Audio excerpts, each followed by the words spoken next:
Hola Pati, buenos días, ¿cómo estás? ¿Me escuchas? Hola Missy, buenos días. Perfecto. A ver, estoy revisando quiénes vamos a estar, nada más déjenme checar a ver si es exactamente si están los mismos. Espérenme tantito, vamos viendo.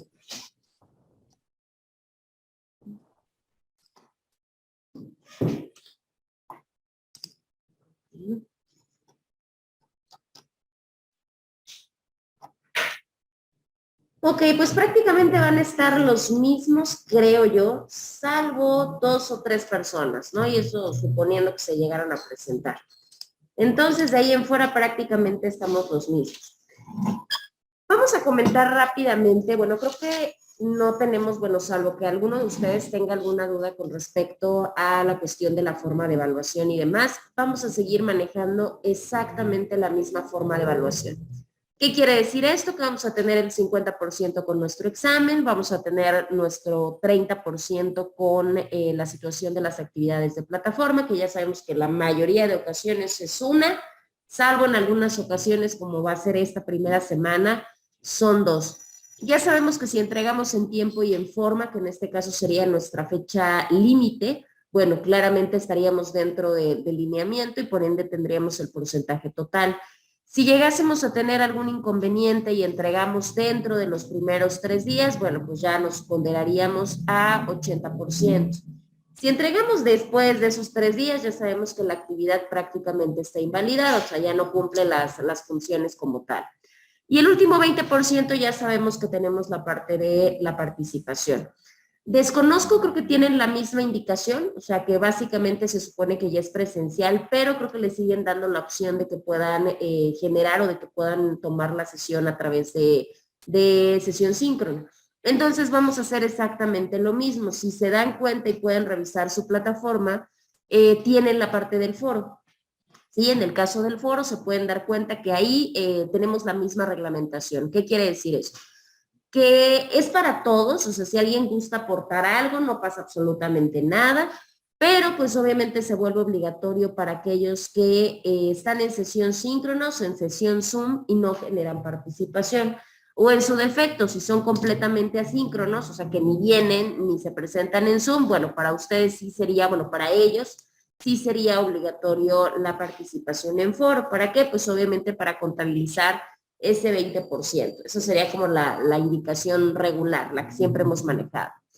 Ahora, eso en cuestión de evaluación, pues creo que no vamos a tener absolutamente ningún problema. Ahora, en la cuestión de temario, saben que ahorita vamos a llevar la parte de derecho corporativo, ¿sí? En palabras más, palabras menos, obviamente son varias unidades, por lo menos de manera general. Y bueno, vamos a estarlas trabajando poco a poco. Ahorita les digo más o menos cuál va a ser la parte del temario para que lo podamos observar. Claramente, pues manejamos la parte de conceptos. En antecedentes básicamente no vamos a parar y sí vamos a hablar acerca del corporativismo, así como la parte de la relación con la empresa. Cuando hablemos de empresa, vamos a hablar un poquito de la empresa privada, vamos a hablar un poquito de la empresa pública y posteriormente nos vamos a ir a relacionar a México con la parte del corporativismo alrededor del mundo. O sea, vamos a hablar de globalización, de mercados europeos, de un tratado de libre comercio muy importante para el país, pero sobre todo porque ha generado varios cambios. Vamos a hablar un poco sobre la Ley General de Inversiones Extranjeras, la ley aduanera, y como se pueden dar cuenta, pues estas leyes claramente pues son leyes extensas, son leyes grandes, no todas, pero vaya, pues para abordarlas en 7 sesiones se vuelve un poquito complejo, pues ahí vamos a tener que meter un poquito de velocidad. Posteriormente vamos a relacionar el corporativismo en cómo influye dentro del desarrollo económico del país. ¿Qué quiere decir? Pues cómo se ve manifestado en un turismo, ¿no? Por poner un ejemplo. Y ahí vamos a trabajar también con otro par de leyes, como lo es la ley de nacionalidad y como lo es la ley general de población. Y ya prácticamente por último vamos a hablar de los mercados financieros. ¿Qué quiere decir? Pues la parte de la bolsa de valores, cómo se regulan, cuáles son los cambios, cómo funcionan. Y ya para finalizar vamos a hablar del corporativismo en el sistema laboral mexicano. ¿Sí? Ahí vamos a trabajarlo un poquito. hablando un poquito de la OIT, hablando un poquito del Congreso de Trabajo, de las coaliciones y bueno, de las coaliciones tanto de patrones como de trabajadores. Su temario básicamente está conformado por 6 unidades para que tengamos más o menos una idea de cómo lo vamos a trabajar.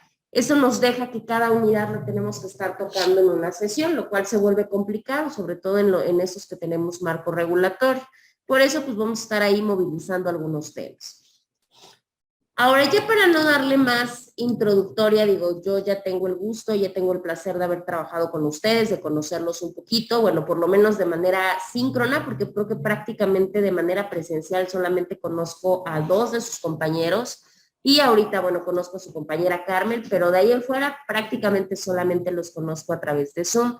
Pero vaya, ¿no? Ya nos conocemos un poquito, ya sabemos cómo trabajamos, entonces creo que ya no tenemos que parar tanto ahí. ¿Hasta que tienen alguna duda o tienen alguna pregunta antes de iniciar? ¿No, mí? Todo claro. ¿No? Perfecto. Bueno, les decía que íbamos a hablar, o más bien nuestra rama de estudio esta vez va a ser acerca de nuestro derecho corporativo. Sí, no sé si alguien ha llegado a escuchar acerca de esta rama o se imaginan más o menos acerca de qué se refiere o qué trabaja o alguna idea de algo. Pues pienso que es el encargado literal y tiene como objetivo a la empresa en desarrollo, ¿no? Que es el, como inclusive había puesto un video en la plataforma y es el que tiene que ver, a mí se me hace la vinculación que tiene con o las otras ramas del derecho dentro de la empresa, ¿no? Puede ser con el derecho laboral, con el derecho civil, ya que va a regular todo lo que tenga que ver con la empresa, ¿no? Efectivamente, tiene que ver con esta parte de las corporaciones. ¿Qué quiere decir? Pues específicamente con cuestión de las empresas. Podríamos pensar nosotros, bueno, ¿y cuál es la vinculatoria, cuál sería la relación o la importancia de un abogado, por ejemplo, en este tipo de ramas? Pues básicamente porque son los encargados de hacer todas las revisiones, todas las negociaciones, en todo lo que tiene que ver con contratos comerciales. Pueden tramitar hasta licencias en algún momento para algún lugar que necesite pues entrar en funciones. Pues claramente tiene que hacer una planificación de pasos, tiene que tener el asumir riesgos y demás. Y podrían ustedes preguntarse, bueno, ¿y qué tendría que ver todo eso con respecto a la parte de lo que acabamos de comentar, ¿no? De la cuestión de los temarios, por explicarlo de alguna forma, ¿no? Porque podríamos decir, bueno, ¿y eso qué tiene que ver con la globalización y con los mercados y demás? Porque precisamente aquí lo que se analiza es el sistema corporativo. ¿Qué quiere decir esto? Pues vamos a ver todas aquellas instituciones que lo conforman. Y por supuesto que la empresa es parte del derecho corporativo, pero también los mercados internacionales son parte del derecho corporativo, por eso vemos todas estas situaciones. Si las empresas dentro de nuestro país se desarrollan de una manera correcta, pues por supuesto que esto va a generar desarrollo económico en México. Si México tiene buenas relaciones internacionales, va a brindar un mayor desarrollo para la población mexicana, por supuesto que sí. Y si por otro lado abordamos el sistema laboral en México, ¿aporta para el derecho corporativo? Claro que sí, porque el sistema laboral mexicano pues es el que mantiene nuestro estado, ¿no? Nuestro estado-nación funcionando, desarrollándose, etcétera. Eso es todo lo que tiene que ver la parte del trabajo. Bueno, les decía que puede hacer varias cosas, ¿no? Porque es muy importante que agarremos la parte de utilidad, sobre todo con ramas que a veces no son tan explotadas o que a veces no son tan conocidas. En este caso, bueno, también un abogado corporativo puede tener la capacidad, pues, de vincularse con contactos o de gestionar ciertas cuestiones con el gobierno, puede encargarse de mecanismos alternativos de solución. ¿Qué quiere decir? Pues mediaciones cuando hay disputas, cuando hay problemas con los mismos clientes, entre los mismos empleados, los mismos trabajadores, etcétera. ¿No? Pasa mucho cuando en las corporaciones llega a existir alguna controversia y bueno, previamente se manda a un representante legal de la empresa para que pueda hacer las negociaciones. Si llegase a tener la empresa alguna controversia legal, pues lo ideal sería un abogado corporativo porque pues claramente puede hacer la representación. Y bueno, pues tiene que ver como con ese tipo de conexiones o tiene que ver como con ese tipo de conocimientos. Vamos a empezar a hablar un poquito acerca de la parte del concepto. Se los voy a proyectar para que acá ya lo puedan visualizar. Ahí está, miren. Vamos a hablar precisamente acerca de su concepto. En este caso, el derecho corporativo se habla de que puede ser una rama transversal, ¿sí? ¿Qué quiere decir transversal? Obviamente transversal del derecho, ¿no? De todo el derecho, en el cual se van a aplicar mecanismos, se van a aplicar herramientas, es más, hasta conocimientos que son extrajurídicos. Ejemplo, y hace un rato su compañera lo comentaba, ¿no? La relación que puede tener con el derecho mercantil, el derecho laboral, etc. Es más, puede ocupar también conocimientos de otras áreas completamente distintas al derecho. Ejemplo, pues las finanzas, la economía, la contabilidad, entre muchas otras.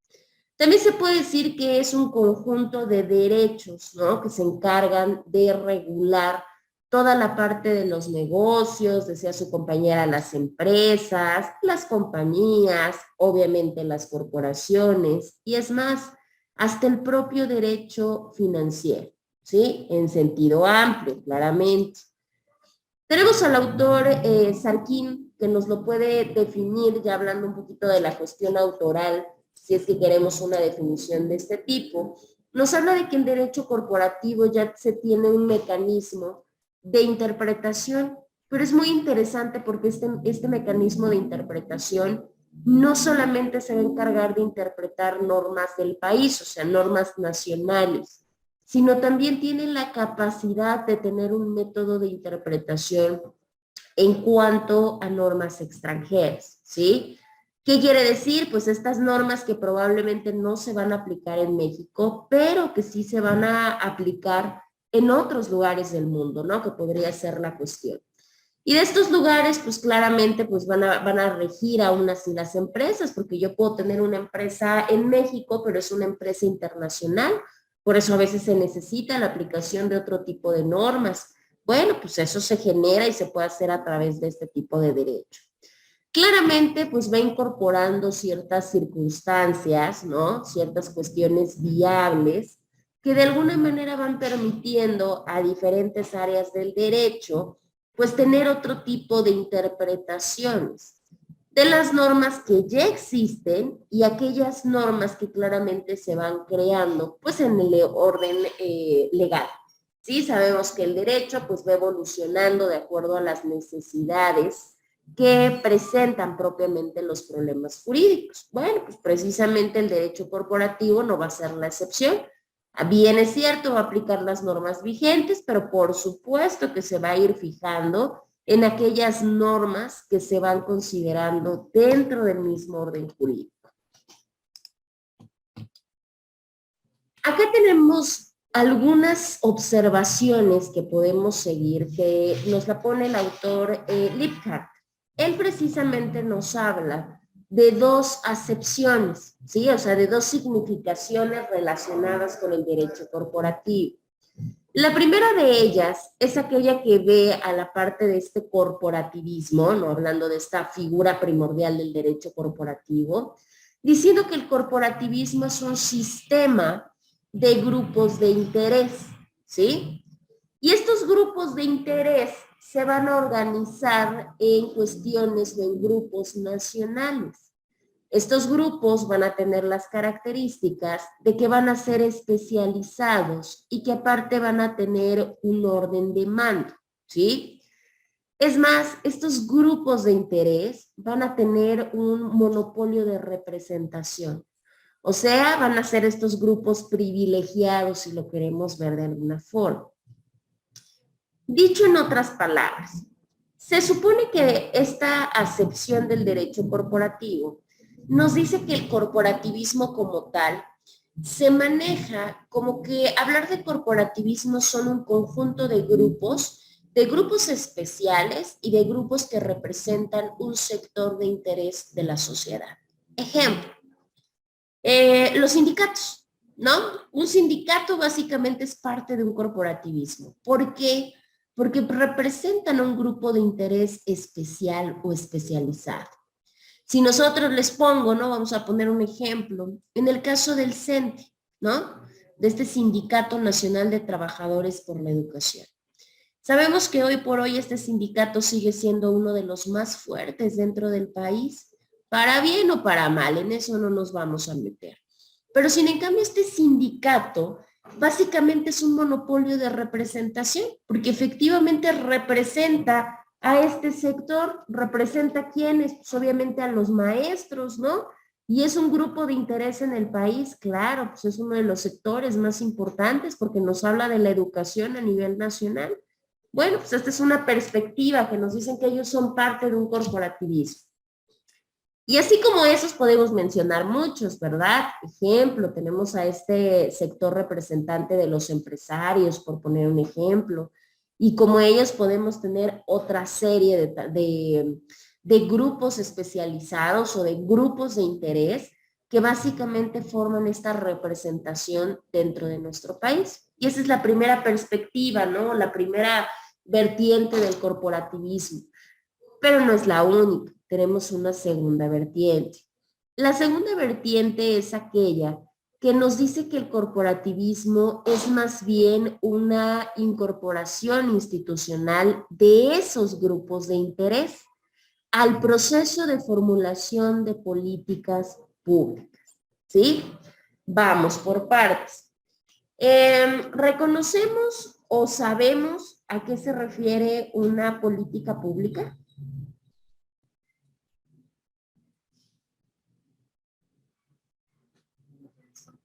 Una política pública. Son como proyectos que el Estado... Ok, son proyectos que el Estado propone, nos comenta su compañera Carmen.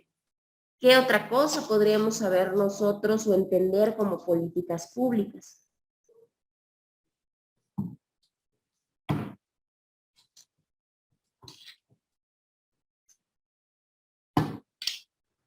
Profa, Adelante, Victoria.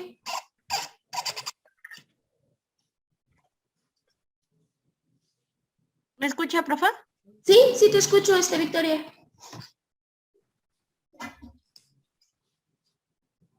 Profa, ¿me escucha? Sí, sí te escuchamos. Ah, es que como que está fallando un poquito mi audio. Ok, sí te escuchamos, Victoria. Ah, bueno, mire, yo encontré que las políticas públicas son los proyectos o actividades que un Estado diseña y gestiona a través de un gobierno y una administración pública. Ok, bueno, por ahí tenemos una cuestión importante, ¿no? Hasta la parte de la cuestión del diseño, ¿no? Porque nos dice, a ver, ¿quién se encarga? ¿Todos podemos hacer políticas públicas porque son públicas? No, efectivamente son encargados de hacerlos la administración pública de nuestro país.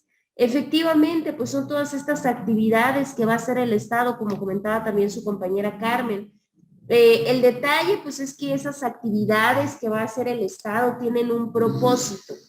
¿Qué quiere decir? Que tienen una finalidad. ¿Cuál es la finalidad? Y bien lo comentó su compañera, satisfacer las necesidades de la sociedad.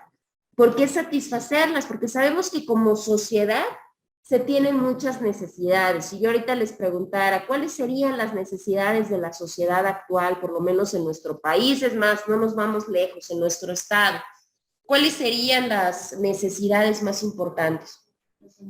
La seguridad, por ejemplo. ¿Cuál otra? Hay muchas, ¿no? Desafortunadamente.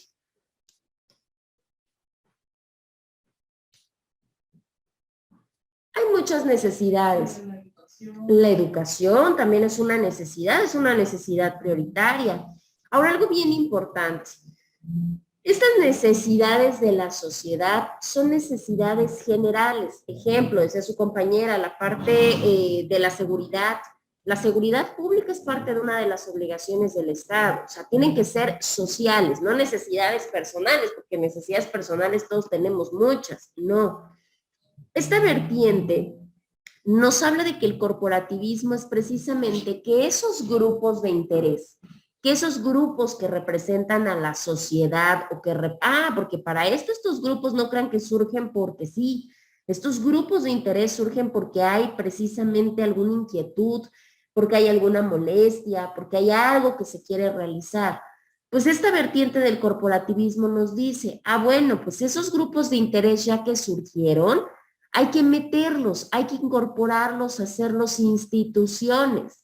Y que estos grupos de interés, como son los que viven como tal las necesidades de manera directa, pues hay que jalarlos a este proceso de formulación para que ellos contribuyan a hacer las políticas públicas, ¿no? Con ellos se acuerda y demás.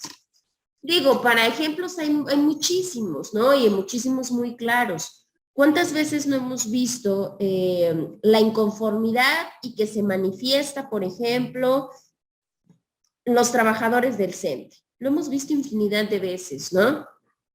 Dice, a ver, mis trabajadores están inconformes por su salario, por sus prestaciones, lo que ustedes quieran. Y resulta que este grupo representativo es el que empieza a generar este tipo de cuestiones, ¿no? ¿Qué quiere decir? Pues obviamente se genera esta parte de querer buscar una solución a los problemas. ¿Cómo lo hacen? Claramente no está la respuesta en el grupo de interés, la respuesta está pues en llevar estas necesidades o estas inquietudes al Estado, a que el Estado, que es el que puede o tiene los medios para generar estos movimientos, lo pueda realizar. Por eso precisamente lo envía y dice el Estado, bueno, a ver, no le puedo dar cabida a todos los trabajadores por la educación en el país. Pero sí puedo incorporar al CENTE a esta parte institucional y que por ende ellos sí puedan dar sus inquietudes, ser como este intermediario para poder generar políticas públicas, ¿no? Y lograr con ello, pues propiamente una concertación, por poner un ejemplo. Oiga, ¿por qué? Adelante, Zapati. Se me hizo un poquito enredado. Si vamos a buscar una política pública como fin, quiero desglosar el ejemplo que nos acaba de poner. Si en el CENTE generó un problema dentro de los maestros, se vuelve una necesidad pública, o sea, el hecho de que ellos quieran un mejor salario. Pues es necesidad pública, pero más bien sectorial. Porque sabemos que estos tipos de grupos de interés, muchas de las ocasiones, y hemos sido testigos, se vuelven grupos de presión o se vuelven grupos de choque, ¿no? En los cuales digo, mi necesidad, o sea, yo podría decir de manera general como sociedad, yo podría decir, bueno, a mí honestamente si les suben o no el salario, si están inconformes o no, a mí realmente no me importa, ¿no? Y es algo que no es una funcionalidad del Estado. Sin en cambio el Estado dice, bueno, pero si resulta que el CENTE me va a cerrar carreteras, va a dejar a 3 niveles de educación, los va a dejar sin clases en un estado durante 2 meses. Ahí es cuando se volvería un problema público, por ejemplo. Efectivamente, ahí ya trasciende el interés, ¿no? De hecho, por eso tenemos esos medios de presión. Ok, entonces ya por ejemplo, bueno, ponemos por ejemplo al sindicato, por decir algo de la Volkswagen, pues ahí se me haría más un bien, entonces sí un problema ya a nivel público porque me estás dejando sin empleo o sin trabajo, en este caso a mucha gente, no muchas familias. Claro, cuando se van a una huelga, por ejemplo. Exactamente. Ya cuando se hace número, por eso de ahí lo importante en generar este grupo de interés. Pasa mucho y pasa en muchas ocasiones. Desafortunadamente, a veces las necesidades personales como individuos, el Estado no las trabaja. Entonces, ¿a qué nos vemos obligados? A meternos o a formar sistemas de grupos de interés, o sea, generar organizaciones que se puedan llegar a ser nacionales. ¿Para qué? Pues obviamente para representar a un sector, pero que cuando llegue a surgir un problema, yo al estar dentro de este sector y dentro de ese grupo de interés, ese grupo me respalde y de manera general se haga una presión, ¿no? Lo vivimos hace, ¿qué será? Pues algún tiempo, justamente días antes de que iniciara precisamente esta cuestión pandémica. Lo vimos con los estudiantes. Los estudiantes per se, pues cada uno tenía sus situaciones, ¿no? De hecho, se dividía mucho la parte de escuelas públicas, de escuelas privadas y demás. ¿Qué pasó cuando surgió esta situación en Puebla? que se maneja una parte de inseguridad, que se maneja una parte en la cual se estaba afectando a un grupo, pero que era un grupo desunido, era un grupo que no tenía como ese contacto como tal.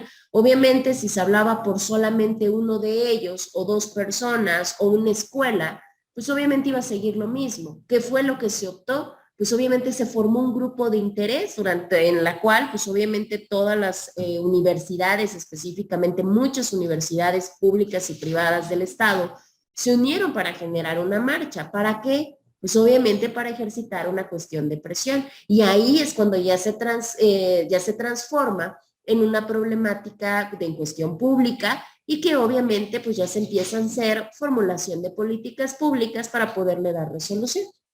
Desafortunadamente a veces, y eso no solamente pasa en México, pasa en todos los lugares, no es lo mismo que sea la necesidad de una persona o de dos personas a que ya lo representen un grupo de 10,000 personas, ¿verdad? Ah, no, pues ahí sí, ya se vuelve un problema pues más relevante. Okay. Gracias, Miss. No, gracias a ti, Pati. Bueno, ahora vamos a hablar específicamente de qué pasa en México, ¿no? Porque bueno, ya lo vimos de manera general, tenemos estas dos vertientes. Grupos de interés que se forman y que representan, y estos grupos de interés ya aunados a la parte del sector público. Pero ¿qué pasa en nuestro país? En nuestro país tenemos todo un caso, ¿no? Y creo que históricamente lo sabemos. ¿Por qué el corporativismo en países como el nuestro tiene una trayectoria complicada? Porque sabemos que en México pues hemos tenido todo un corporativismo de manera autoritaria, ¿no? Donde acá la situación única la ha tenido el Estado. El Estado es el que como tal ha hecho, ¿no? Ha dejado hacer, ha subordinado hasta cierta manera y por ende pues se ha encargado de controlar estos grupos de interés, ¿sí? ¿Por qué? Pues porque un CENTE no se formó porque así fuese, ¿no? Porque realmente surgió así por esencia. No, por supuesto que el Estado hubo una subordinación en su momento, dejó que se creara y claramente hay un control, hay una relación con el Estado. Por ende, en México se habla mucho de un corporativismo estatal, precisamente porque el que lleva las riendas de las corporaciones es el Estado, ¿sí?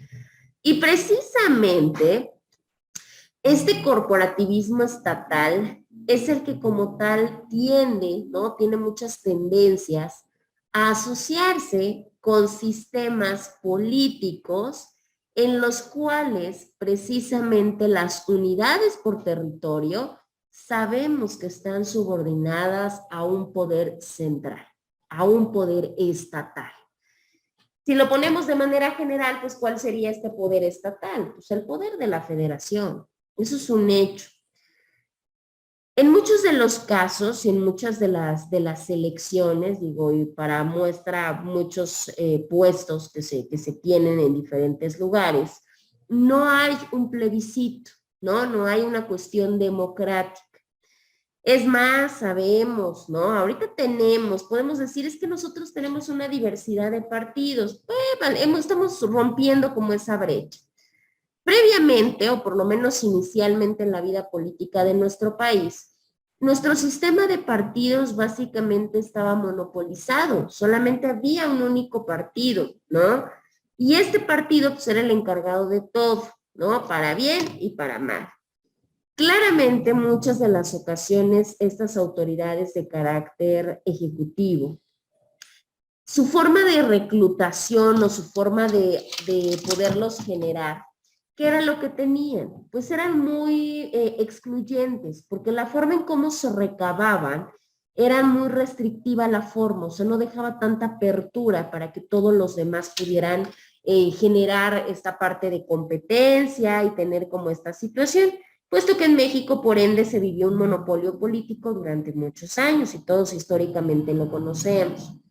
Y aparte de eso, si agregamos la cuestión de las subculturas políticas, bueno, pues obviamente esto nos genera mayor número de conflicto. ¿Por qué?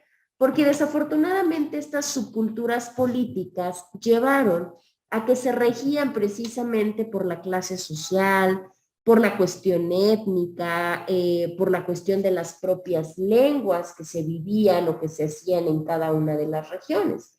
Y esto claramente pues lo hacía de alguna manera un poquito más allá de restrictivo, pues obviamente excluyente. En el caso de las subculturas, sabemos que las subculturas son estos grados por debajo que se dirigen por diferentes características, ¿sí? Y en la cuestión política también hubo subculturas. Y decimos, bueno, ¿y qué tenía que ver una subcultura política? Pues porque empezaron a nacer corrientes políticas, ¿no? Y de hecho, en México actual, pues tenemos gran parte de subculturas. Anteriormente, es más, en otros gobiernos, ejemplo Estados Unidos, es muy clara, ¿no? Es muy clara esta parte democrática, es muy clara la situación tanto de izquierda como de derecha. En México en su momento lo fue, ¿no? Solamente teníamos una dualidad. Ahorita tenemos de todo.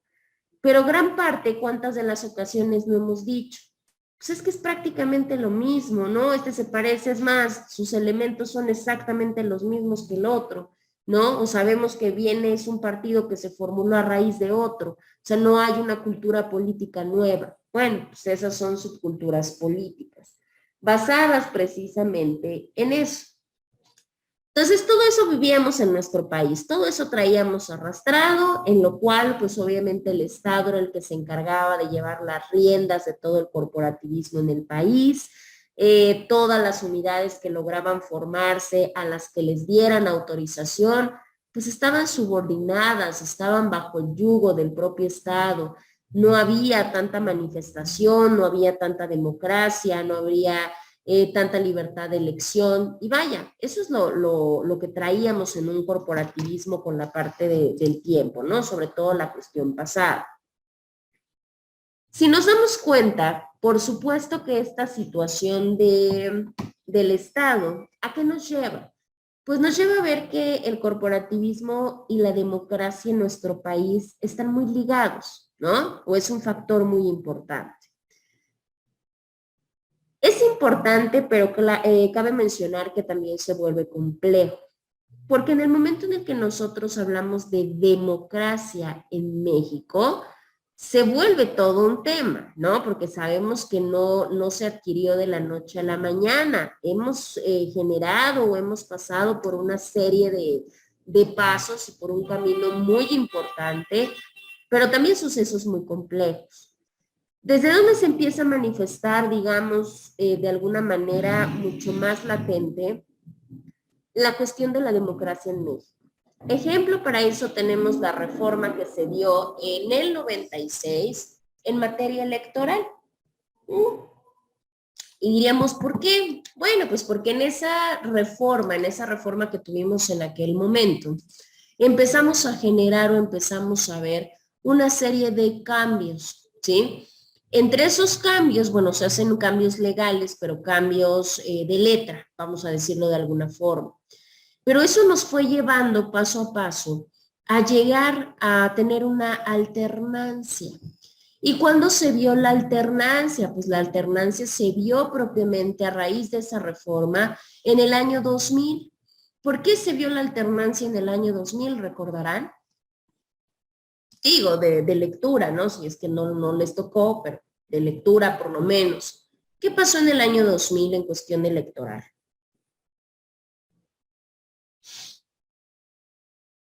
Cambiamos de partido. Exactamente, cambiamos de partido. Recordemos que veníamos de una situación priista muy marcada en nuestro país, una tendencia de muchos momentos, sobre todo a nivel federal. Ahí se genera una alternancia completamente a un partido distinto, que en ese momento fue el PAN. Tuvimos 2 sexenios con el PAN. Posteriormente regresamos a una tendencia priista y bueno, actualmente ya sabemos cómo nos quedamos en la parte de alternancia, ¿no? Una alternancia muy marcada y muy compleja, sobre todo con un partido, pues vamos a decirlo que un partido de nueva creación, ¿no? Y obviamente con todo y eso, pues venció a las fuerzas políticas más importantes del país. Entonces vemos, ahí podemos tener un claro ejemplo de alternancia que se vio desde el año 2000. Claramente, digo, hablar de todo este proceso, de todo este camino que llevamos para hacer una cuestión transitoria o para poder llegar a tener la democracia que tenemos, no solamente en México, sino cabe mencionar que en Latinoamérica en general, no, hombre, necesitaríamos un cuatrimestre completo, porque pues, habla de muchos fenómenos y de muchos sucesos buenos, victoriosos, pero algunos de ellos muy desafortunados. Entonces, en ese caso, nosotros ya no nos vamos a meter tanto en esa situación, porque bueno, sería meternos mucho en problemas de conceptos en cuanto a la parte de la democracia. Pero sin en cambio, pues es importante tener en cuenta pues ciertos factores, ¿no? Por decirlo así, o podemos hablar ciertas consideraciones que dos autores abordaron de manera muy acertada. Por un lado tenemos a la cuestión de Shetler y por otro lado tenemos a la cuestión de O'Donnell. Ambos autores hablaban de estas consideraciones que tenían que ver con la parte de la democracia y que son consideraciones que no se aplican nada más en México, ni siquiera en Latinoamérica, a nivel del mundo. La primera consideración era que nos hablaba acerca de los indicadores de la democracia. Decía que el mejor indicador de que una democracia está consolidada es su propia supervivencia. ¿Qué quiere decir? Que un lugar que no esté democráticamente establecido no va a poder sobrevivir. Esa será una de las marcantes. Y eso creo que todos hemos sido testigos, ¿no? Todos en varios países, sobre todo en México, se vivieron choques, ¿no? Se vivieron choques en los cuales pues había una suprasubordinación muy marcada, no había ninguna forma de decisión. ¿Y qué pasó? Pues llegó un momento en que se rompió la estructura, ¿no? Se rompió la cuestión del orden social, la cuestión del orden político, la cuestión de muchísimas cosas, ¿no? ¿Y esto qué llevó? Pues esto llevó a cosas muy graves, desde una cuestión de depresión económica hasta depresión social. Entonces, ¿qué quiere decir? Que efectivamente un país donde no nos dejen tener voz, donde no nos dejen tener un voto, donde no nos dejen elegir, simple y sencillamente, claro que tiende a no sobrevivir porque va a llegar un momento, va a llegar un punto de choque. Tenemos el ejemplo claro y lo ha pasado últimamente, o nos ha tocado verlo, ejemplo con Chile, nos ha tocado verlo más recientemente con Colombia, lo vimos en algún otro momento en Cuba, por mencionar a los países que tenemos como más cercanos. Decían, pero es que, ¿por qué se nos hace muy gravoso ahorita, ¿no? Y decimos, ¿cómo Colombia puede estar pasando por esto? Chile y algunos otros países, pues porque están viviendo el proceso que México vivió hace muchísimos años, en los cuales, pues efectivamente, si nosotros no lo hubiéramos vivido en una cuestión de independencia, por ejemplo, o en una cuestión de revolución, nosotros tendríamos exactamente el mismo problema que tienen esos países en la actualidad, porque ellos llegaron a su punto de choque, en los cuales la población, en los cuales la ciudadanía, la sociedad en general, pues se dio el hartazgo de no tener esta alternancia, de no tener esta democracia, de no tener este voto o esta elección en las decisiones importantes de su país. Entonces, ¿tiene razón este postulado o esta consideración que nos manejan estos dos autores? Pues yo considero que sí, ¿no? Esa es una de las primeras observaciones. El segundo que tenemos, que precisamente se debe contar con una calidad de vida social y con un respeto a los derechos, ¿sí? En este caso, bueno, ¿cuál, no? O sea, ¿cuál sería esta parte de cuáles derechos? Específicamente derechos democráticos, liberales y republicanos, ¿sí? Hay relación, por supuesto que la calidad de vida de una persona, y obviamente cuando lo hacemos en conjunto, de la sociedad en general, pues por supuesto que es una cuestión muy importante porque nos habla de un país en desarrollo, nos habla de un país evolucionado, y si esta cuestión en ese momento se respetan los derechos, por supuesto que eso nos lleva a una calidad de vida. En gran parte de las ocasiones, si estos derechos no existen o si estos derechos no se respetan, la calidad de vida en general, o sea, en la cuestión de la sociedad en general, no se puede apreciar o simple y sencillamente no se tiene.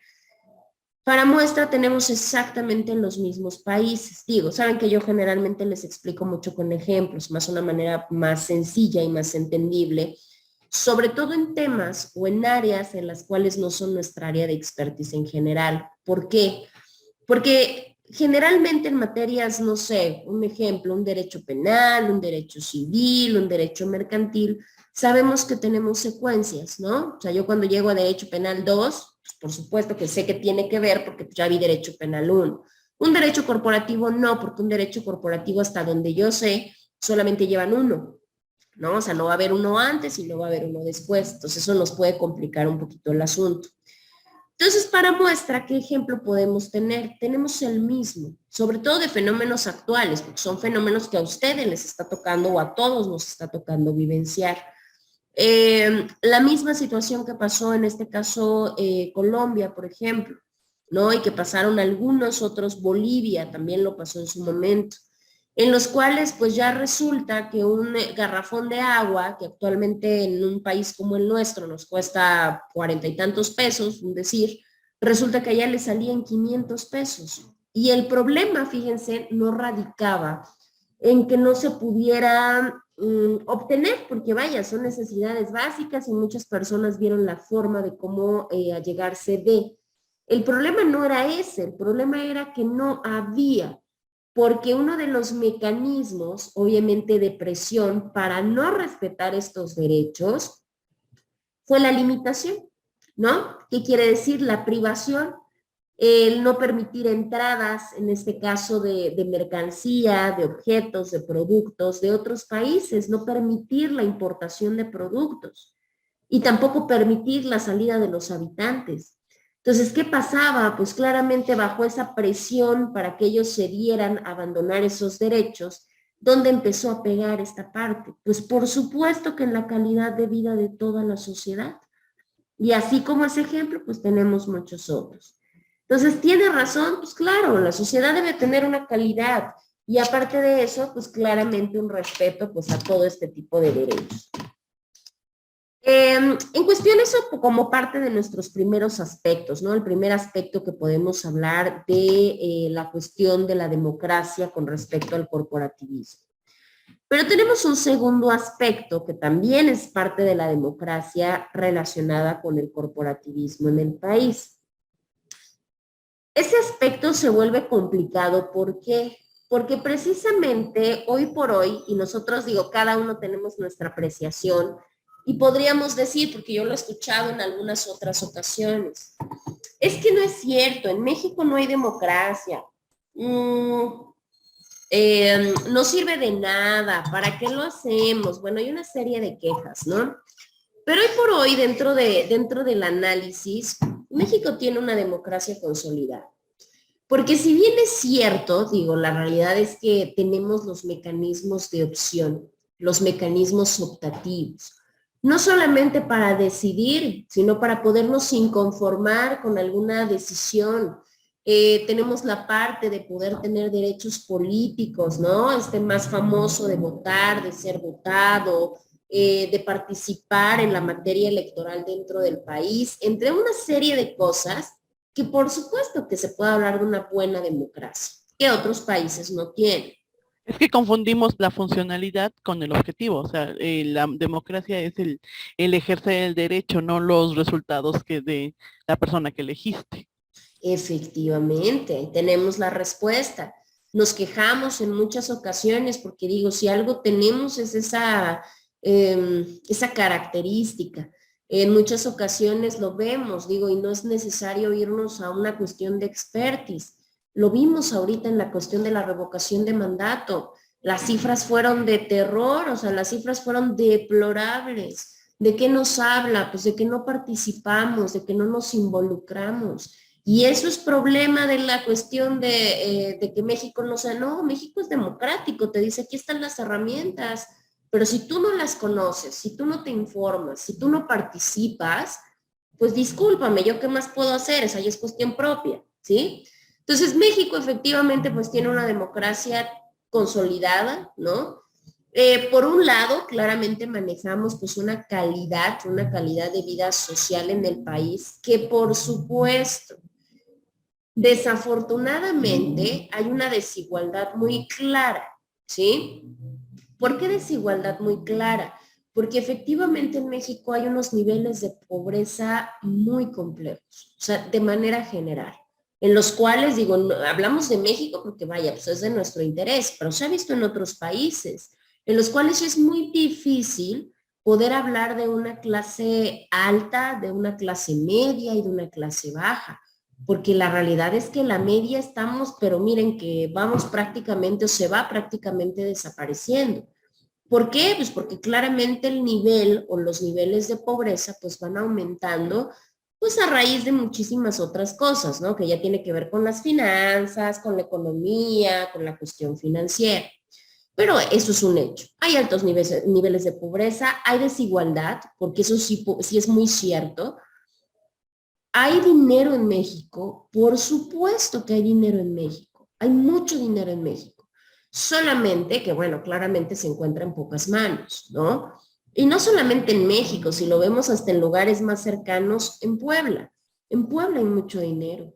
Puebla es muy, vamos a decirlo que económicamente activo, y decimos, pero ¿cómo? Pues sí hay grandes niveles de pobreza. Claro, ¿por qué? Pues porque hay desigualdad. Hay una desigualdad muy compleja, en las cuales pues obviamente hay muy poquitos ricos con un número extenso e inmenso de pobres. Esa es la situación. ¿Qué es lo que pasa? Pues obviamente la sociedad en cuestión estatal, o sea, el Estado-Nación, ¿qué es lo que hace? Pues voy a gestionar programas de apoyo para reducir esta pobreza. Pero sin en cambio, ¿qué creen? Pues nos damos cuenta que estos programas aún así no logran disminuir la pobreza. ¿A esto qué se deberá? Que con todo y programas no se puede.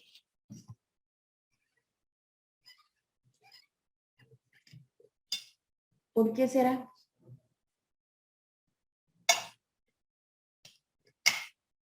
Porque debe de haber una razón, ¿no? Yo creo que no nomás hay una, ¿no? Hay varias. Pero los programas no están, mucha gente que realmente los necesita no llegan. Muchas veces inclusive hubo momentos en que hasta el apoyo que existe de DICONSA era aplicado a cualquier persona, no era un estudio socioeconómico a ver si lo necesitabas o no. Y muchos de los programas pues no son ciertamente enfocados hacia, no hay un estudio para que determine si sí o no es aplicable a esa persona. Claro, ahí tenemos una mala distribución económica. Y hemos tenido, no, Pasó lo mismo con lo que entregaron de despensas. ajá, Donde a fuerza pedían, creo que no sé qué documento, recibo. un recibo. Y le decían, pues ve, porque a mí me tocó ver, pero por esas calles del centro, Ok. que había gente de vecindades o como se llama. Ajá, sí, Y sí, sí, decían, claro. es que somos varios. No, es que nada más se puede uno. Entonces, a Claro. las casas grandes, sí, les damos, les damos, les damos. Y a la gente que de verdad lo necesitaba, nunca se le dieron esa ayuda. Claro.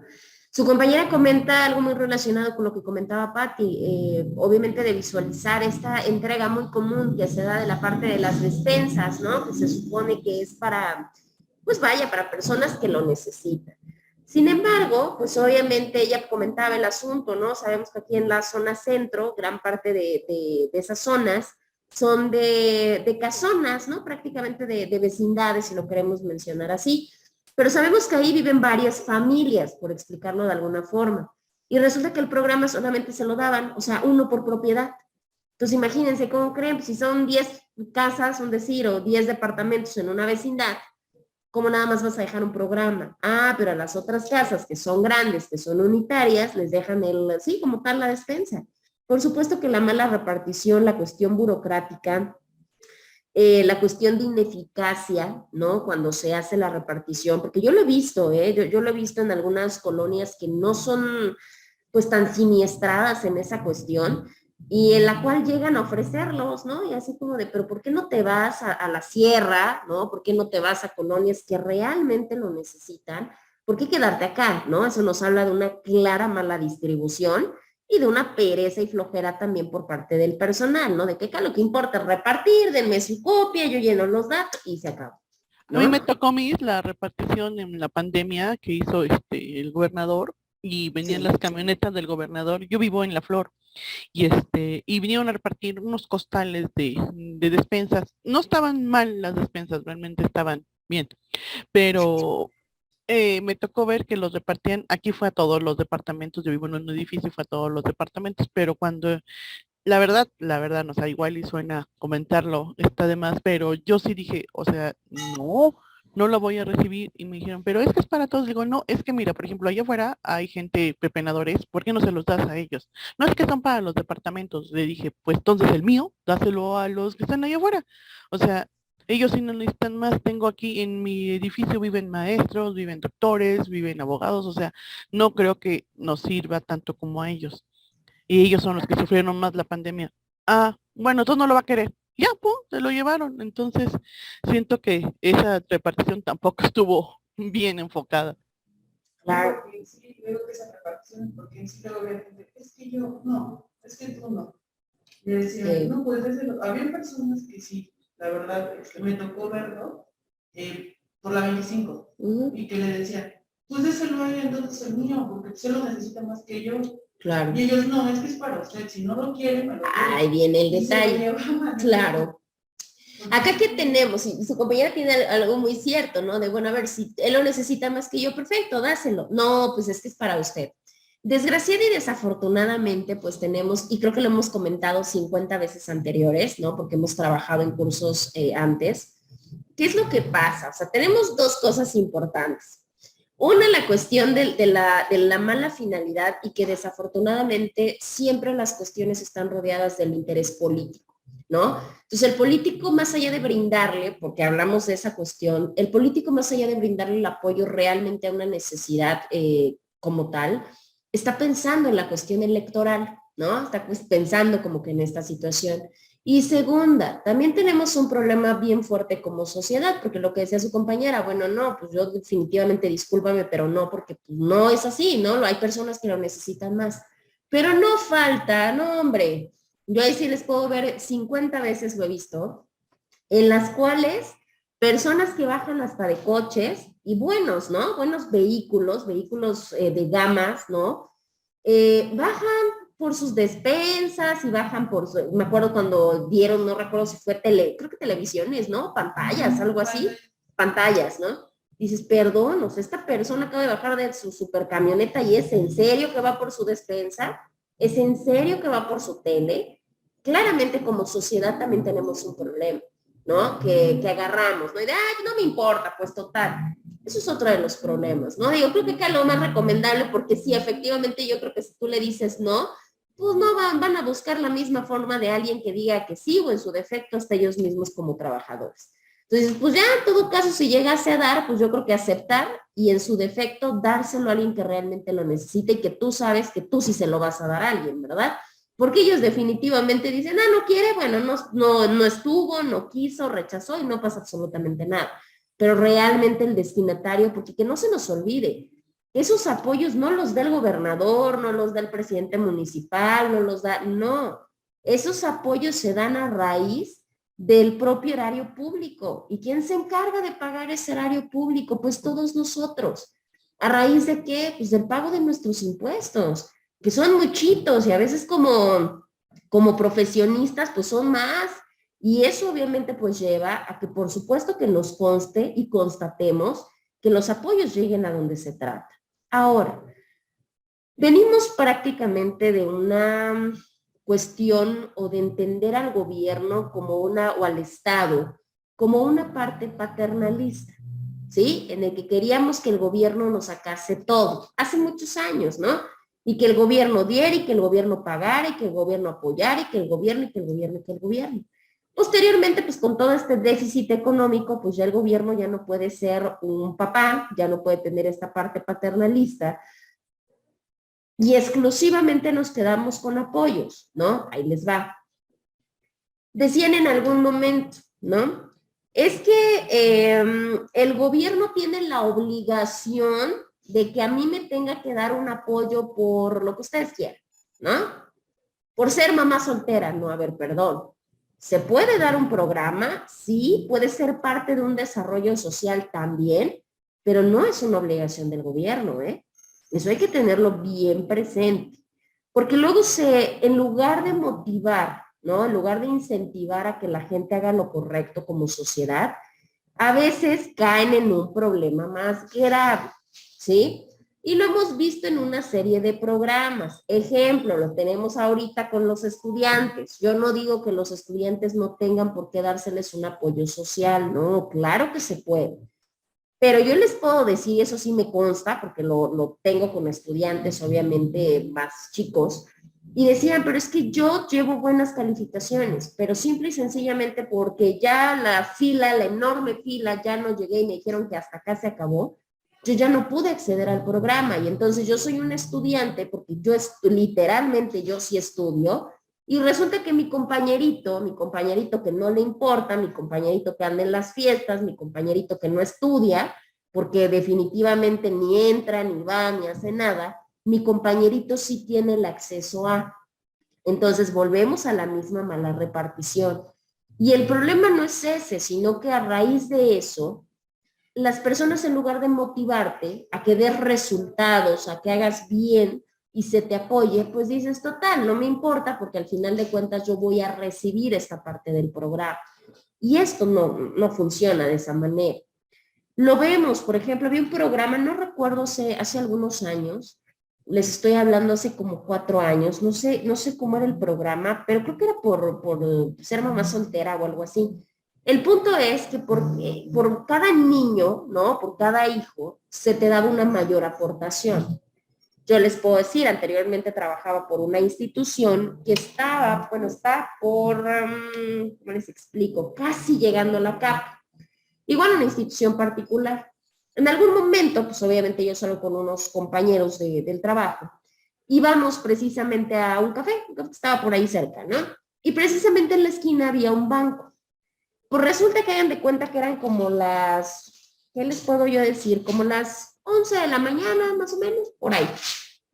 Llegamos y vimos el super filón, ¿no? En la cuestión ¿no? De que estaban, pero vimos personas, mujeres de manera específica, con niños, ¿no? Con una serie de niños. Un compañero con el que iba, me dice, ¿qué programa es, no? Porque aquí claramente va a haber la entrega o la repartición de un programa.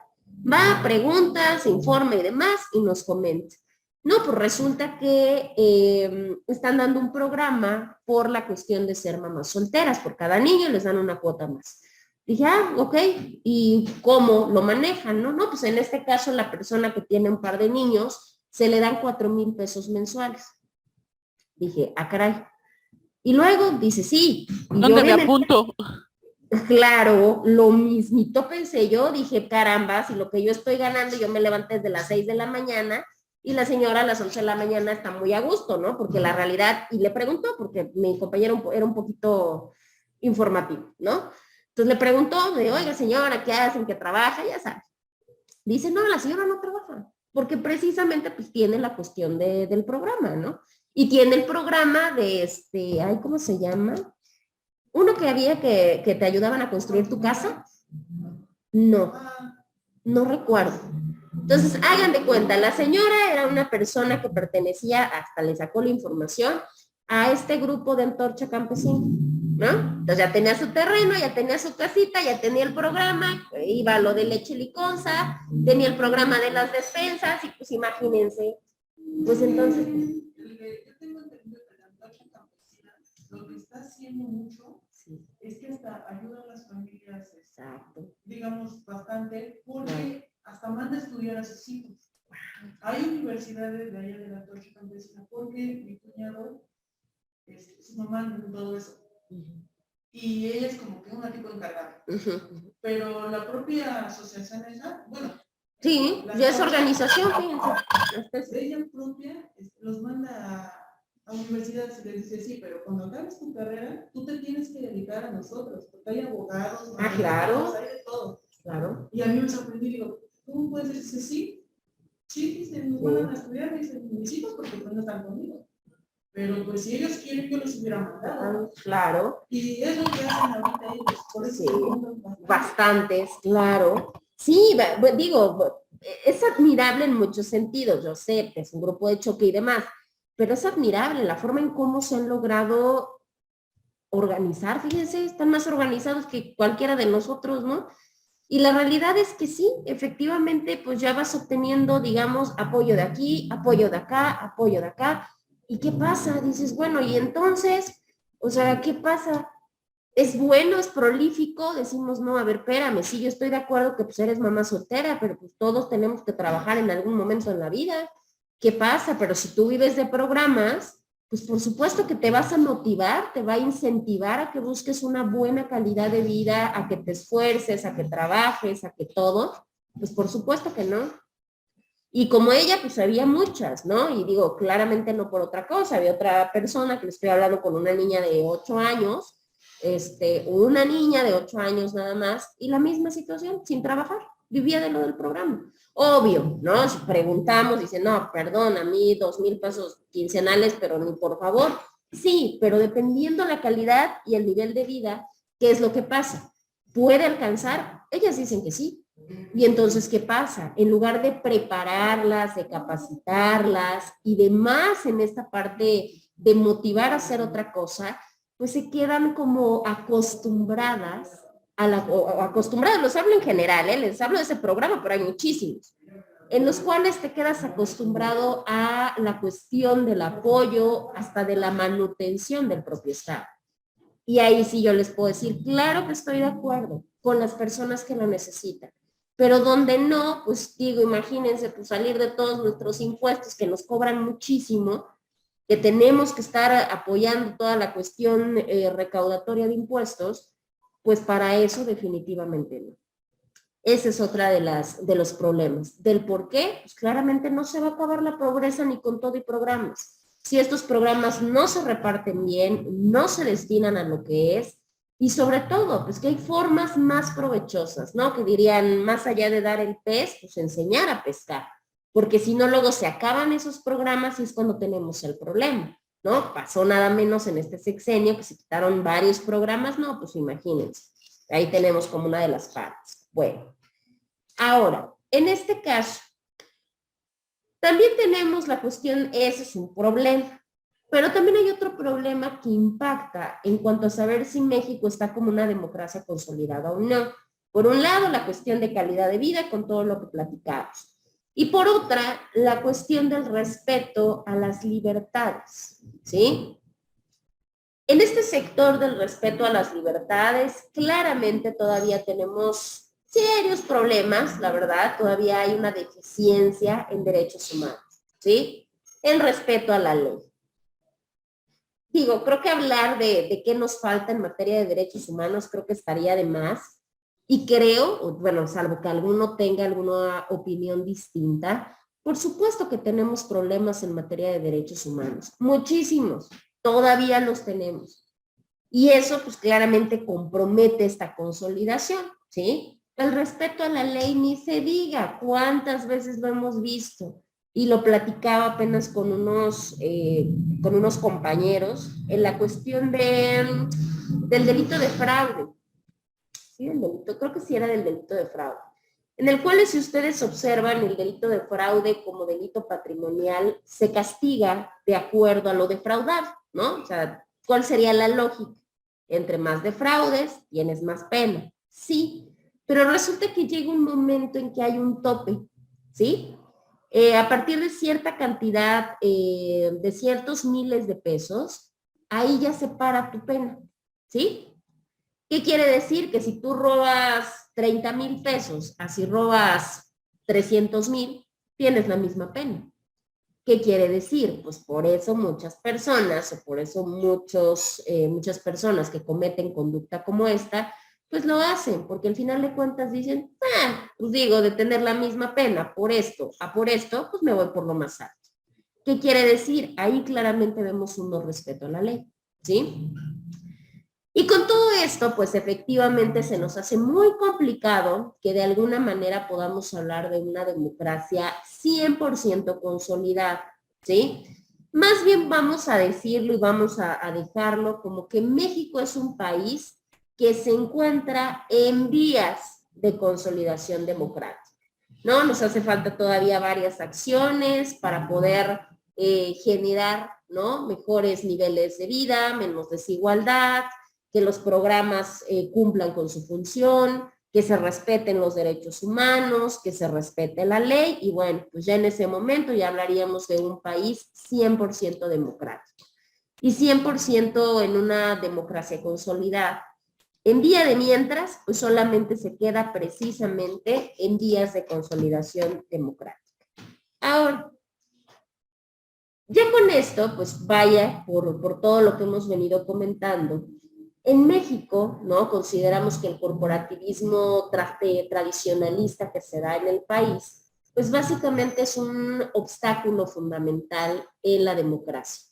Sí, claramente, si el corporativismo no cambia, o si seguimos con ese corporativismo tradicional, no vamos a lograr una cuestión democrática, eso es un hecho.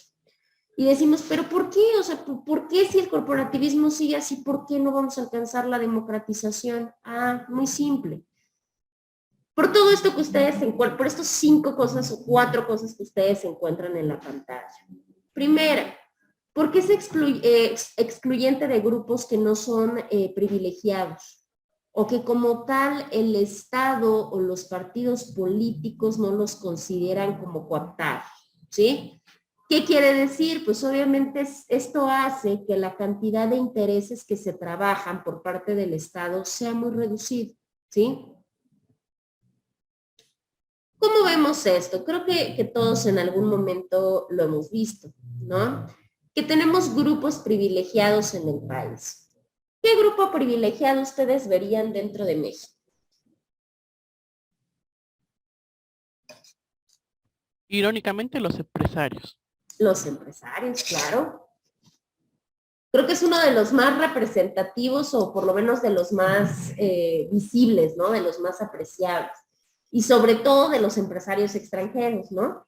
Entonces, ¿qué pasa? Pues nos dice, a ver, el corporativismo en México es precisamente eso, que el Estado como tal excluye a aquellos que no son privilegiados, aquellos que para mí como Estado, aquellos que para mí como partido político no me sirven, ¿no?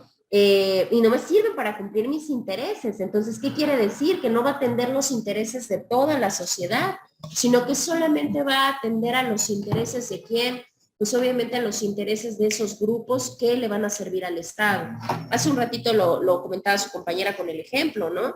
Pues ¿por qué creen que cuando llegaron y lo manejan mucho en los fraccionamientos, sobre todo muy grandes, como en el que vive su compañera, porque saben que ahí tienen una gran cantidad de electores, una gran cantidad de votantes, gente que muy probablemente sí va a participar en los procesos políticos del país? Un ejemplo. ¿Cuándo hemos visto, cuando ustedes díganme, cuándo hemos visto que esas despensas, que esa leche, que ese tipo de cosas se puedan dar, o que el dinero, ¿no?, estos apoyos económicos, se den, por ejemplo, a las personas en estado de calle? Un ejemplo. La realidad es que no. ¿Por qué? Porque una persona en estado de calle, una persona que tal vez tenga un trastorno mental, que esté en estado de indigencia, no tiene credencial de elector. Exacto, claro que sí, no va a votar. ¿Me sirve? ¿Me funciona? ¿Forma parte de lo que yo busco? No. ¿Y saben la cantidad de indigentes que hay en el país? Ustedes van, ejemplo, acá que tenemos muy cerca el centro, van al centro y díganme cuánta gente no ven en ese estado. Ahorita, porque bueno, por una mala imagen que se le da al Estado, pues ¿qué es lo que hace? Los mueven, ¿no? Los quitan, pero no porque no estén o porque no existan. Pero anteriormente a eso era tiro por viaje que se veían a las personas en estado de calle. Y nunca hemos visto que se llegue y se les dé un apoyo, de a ver, acá se le va a dar el apoyo, o acá se le va a dar su despensa, o acá, o sea, la realidad es que no. ¿Por qué? Pues porque obviamente el Estado los excluye. ¿Por qué? Porque no les sirve para la cuestión del partido político, del votante, ni mucho menos. En este caso tenemos a Schmitter. Schmitter nos da una definición, por decirlo de alguna forma, de lo que es el corporativismo, ¿sí? Y él muy curiosamente, fíjense cómo es la cuestión, que muy curiosamente nos habla de un tipo de monopolio de representación. Y si ustedes lo ven, o sea, si lo vemos ya de una manera muy fría, pues sí podemos decir que el corporativismo sí tiene que ver con estos monopolios, ¿no? Con estos grupos de interés que representan algo. Y precisamente este monopolio no surge porque sí. Este monopolio se concede por el Estado, o en su defecto el Estado se los da a estos grupos que están por debajo de él, ¿sí? Sí, no sé si me explico. Y por ende solamente lo va a representar un cierto número de personas. Por eso les decía, un ejemplo muy claro, muy vívido, son precisamente los sindicatos, ¿sí? Pero dense cuenta, el corporativismo nos dice, a ver, es un monopolio de representación, a ver, sí, yo te voy a dar permiso que te formes, ¿sí? Para no tener el problema con los 100 millones o no sé, los 20 millones de personas. No, nada más vas a hacer tú con tu cierto grupo de personas y con ustedes me arreglo y yo sobreentiendo que si estoy bien con ustedes, estoy bien con todo el sector. Así, ¿sí? Obviamente esto hace la vida mucho más práctica para el Estado, ¿verdad? Porque imagínense la cantidad de cosas. ¿Por qué creen que tenemos tantos problemas cuando llegan a surgir marchas, cuando llegan, nosotros ya lo platicamos, si mal no recuerdo en algún momento, cuando vimos las formas de resistencia? Ya cuando llegan estos momentos, ¿qué es lo que sucede? No se arreglan con todas, no se arreglan con todas las personas. Hay grupos que representan a los sectores, ¿sí? Lo hemos visto en las marchas, por ejemplo, feministas, lo hemos visto en cuando se dan marchas de trabajadores, cuando se da todo esto, el gobierno no se reúne con todos, ¿están de acuerdo? Porque son muchos y porque aparte no se va a poder tener contento a todos. Solamente al grupo representantes con el que se entiende, le dice, a ver, tú eres el grupito que va a representar a este grupo de interés y por ende, sí te voy a dar permiso de conformarte, te voy a escuchar, te voy a solucionar, pero tú vas a ser un grupo subordinado. ¿Por qué creen que tiene el gobierno? Vamos a poner el ejemplo de gobierno estatal. ¿Por qué creen que precisamente el gobierno estatal no ataca a grupos como los que acabamos de comentar? A grupos de choque como la 2 de octubre, precisamente como Antorcha, sobre todo la 2 de octubre. ¿Por qué no? ¿Por qué no los atacan? ¿Por qué los dejan que invadan predios? ¿Y por qué no les dicen nada? Ah, pero no fueran uno de nosotros, porque pues imagínense, hasta con fuerza pública van y te desalojan. ¿Por qué no? Pues porque precisamente hay un acuerdo, hay una cuestión de que yo te dejo surgir, de que yo te dejo que estés ahí. Ah, pero tú eres mi subordinado, ya cuando me quieres empezar como a hacer otras cuestiones, ahí sí te digo, no, espérate tantito, porque hay un acuerdo y nos vamos todos en paz. Y con eso, pues voy a tener contento pues un determinado sector. Y así se maneja. Y por ende, por esa precisa razón, pues se complica tener una cuestión democrática al 100%. Por otro lado, también el corporativismo tradicional, por mencionarlo así, en nuestro país, violenta o transgrede de alguna forma este principio tan conocido de igualdad política, ¿sí? ¿Por qué? Porque precisamente estos mismos sectores, o sea, estos individuos que tienen una parte de pobreza, una cuestión, adelante,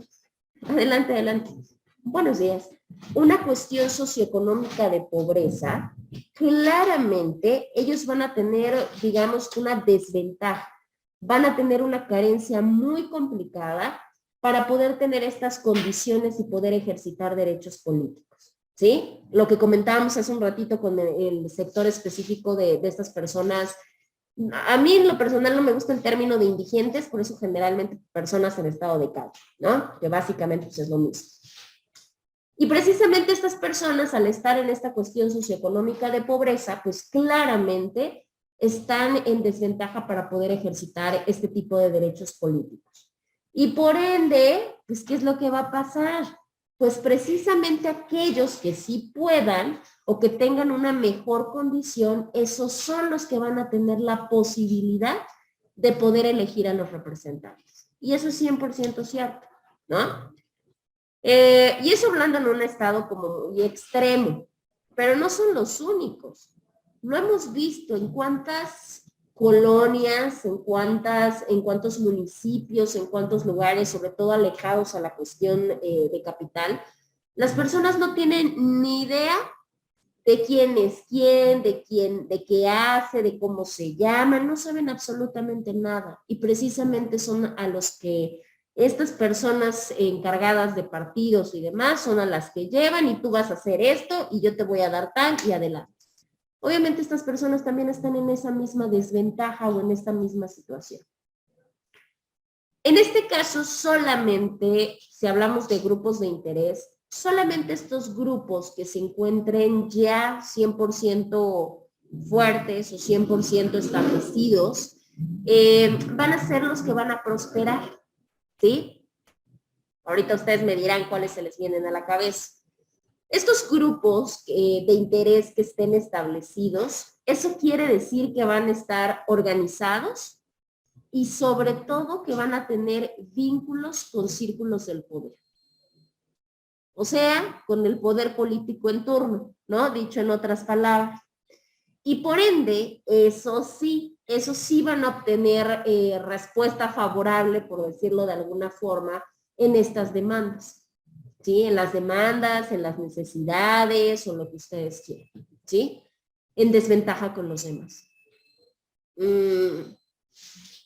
Imagínense cuántos oficios, cuántas profesiones, creo que es distinto, pero cuántos oficios, cuántos trabajadores, cuántas personas no pertenecen a ciertos grupos. Pero la realidad es que como no están agregadas a grupos de interés, como no están organizados, como no tienen vínculos con el poder, pues con la pena con sus demandas, ¿no? Pero ¿qué pasa si yo sí tengo una relación o yo sí estoy anexado a un grupo de interés? Y este grupo, aparte de todo, está organizado, es fuerte y tiene ahí vínculos con el poder. ¿Van a poder escuchar y resolver mis demandas? Desafortunada o afortunadamente sí. Para muestra, volvemos a mencionar el sindicato de maestros. ¿Ustedes creen que era permisible? Pasó hace ya cuántos años, ya llevará sus añitos. Pero imagínense, ejemplo, ¿no? En Oaxaca pasó, creo que en Oaxaca fue uno de los estados más complejos para poder negociar. No cerraban carreteras, no dejaron a los niñitos, sobre todo a los niveles, porque vaya, ellos están encargados sobre todo los niveles hasta medio superior. ¿Qué es lo que pasaba? Pues no los dejaron sin clase como no sé cuántos meses, creo que se aventaron el año en algunos casos, ¿no? O regresaban, daban 1 o 2 semanas y otra vez se iban al paro, ¿no? Que el mentado paro nacional. ¿Qué era lo que pasaba? ¿Creen que lo podríamos hacer cualquier otro tipo de grupo de personas, no sé, trabajadores de la construcción, se me ocurre? Pues no.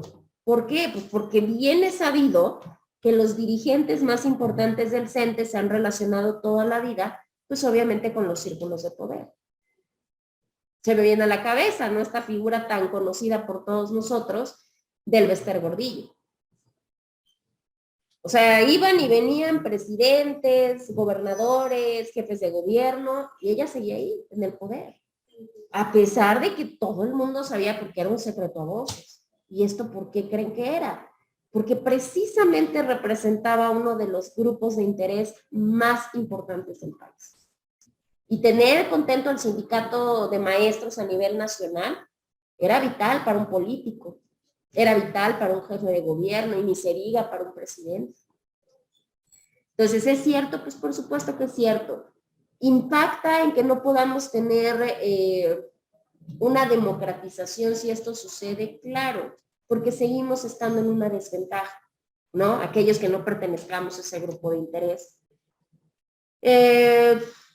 Apenas veía, fíjense, no, ya no acabé como de verlo muy bien, pero salió así como una publicación de precisamente una maestra de la SEP, que se quejaba, ¿no? Y que decía que una persona que vendía así, ¿no? Que vendía tacos de canasta ganaba más que ella, ¿no? O que una maestra en general, ¿no? Y que el salario que recibiera un salario, no les digo las palabras, pero ya se lo imaginarán. Digo, pasa mucho, yo siempre lo he dicho, pasa mucho lo que pasa con los trabajadores de la Volkswagen, pasa algo muy similar, ¿no? que siempre quieren esa situación de querer más y que el gobierno al ver esta presión siempre termina cediendo. Y eso es un problema, porque si bien es cierto, los maestros por supuesto que son muy importantes, porque precisamente para eso llegamos todos nosotros hasta acá, sí, pero si somos honestos, y yo lo he vivenciado en últimas ocasiones, ¿qué es lo que sucede con ellos? Tienen todas las prestaciones de ley, y son prestaciones altas, y son prestaciones buenas. Y aparte de todo, ¿cuántos puentes tienen? ¿No? ¿Cuántas vacaciones tienen? Los horarios laborales, ¿cuáles son? Yo no digo que no deban ganar más, pero tenemos sectores más desfavorecidos que por supuesto que necesitarían más. ¿Y qué tenemos? O sea, yo les puedo decir, o sea, ellos se pueden tomar las vacaciones que quieran y desafortunadamente cuando ya trabajamos después de, nosotros recibimos a todo lo que nos manda hacer. Nosotros como maestros universitarios recibimos a todo lo que nos manda hacer de kinder, primaria, secundaria, preparatoria.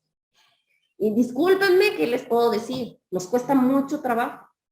Es más, a nosotros como estudiantes también en su momento, la realidad es que no. Si bien es cierto, hay muy buenos maestros, por supuesto que sí, pero hay muchos que no. Porque precisamente en esos grupos de interés, como se tiene el manejo con el círculo de poder, ¿cuál era la práctica que se realizaba? Y se realiza todavía. Y eso me consta, porque a mí me ofrecieron una hace poco. La venta de plazas. Claro, efectivamente ahí tenemos la respuesta. Y se las dejaban o se las vendían a sus hijos que no eran maestros. Exactamente, es exactamente lo mismo que comenta Patti, que comenta su compañera Carmen. Lo ideal, pues, era que lo sucedías, ¿no? Lo heredabas básicamente a tus hijos, pero había hijos que decían, no, a ver, discúlpame, yo no quiero ser maestro, yo quiero ser, no sé, lo que quiera. Entonces, ¿qué hacían? Las vendían. Entonces, imagínense, a veces había personas, ¿qué les puedo decir? O sea, que yo conozco, sobre todo en Oaxaca, fíjense lo que es la vida. Personas que no tenían absolutamente nada que ver, que es más, compraron el certificado de prepa, o sea, y que compraron, y al final ya son maestros. Y yo decía, ¿cómo? ¿Tú cómo pretendes enseñarle a un chico? Y los mandaban a secundaria. ¿Qué le vas a enseñar al chico si tú tienes básicamente la secundaria? Pues ahí tenemos la falla. Había una oposición muy fuerte con la parte de la evaluación. Recordarán que por eso empezó todo sí, claro, por la evaluación que se tenía que hacer en la reforma educativa. Decimos, a ver, muchachos, pues ustedes estarán de acuerdo conmigo. A todos nos evalúan, ¿no? O sea, ustedes como estudiantes son evaluados.